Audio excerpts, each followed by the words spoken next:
As the race intensifies to secure metals for the global clean energy transition, African countries, which are home to over 30% of the world's mineral resources, are drawing increased attention. In most situations like you've had, when it comes to Chinese investments in Africa, the state, the government, and China has the upper hand.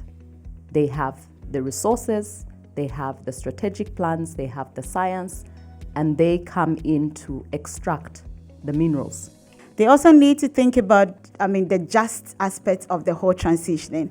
I was telling a few colleagues that Ghana is finding lithium and all of these critical minerals right now, and we already have a very big issue with gold mining, and it's going to be the same. It all involves mining. And so we've seen a lot of Chinese investment in Ghana, and when it comes to illegal mining, most of these illegal miners come from Ghana.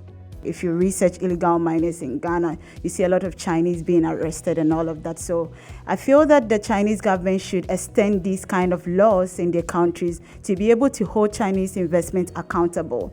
So when we think about the transition, how do we ensure that there is security of respect of the rule of law, that the procedures are being followed, due diligence is conducted, and that it's not just up to a specific individual to make decisions that will affect communities?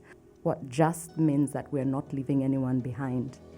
And we, as the Center for Applied Legal Studies, together with other civil society organizations, have been involved in trying to sound the alarm about the impact that this special economic zone will have.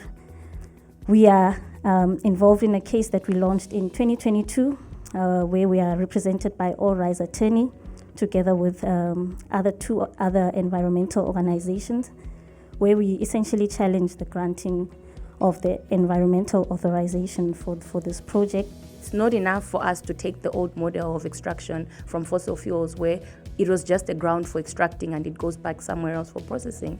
But we're saying, how do we allow us to benefit more along the value chain?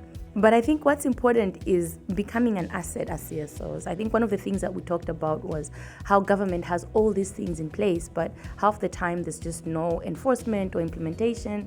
But CSOs have a certain power in the communities because we represent many people. We represent people that perhaps don't have the same platform that others would have to express what their concerns are or what their issues are.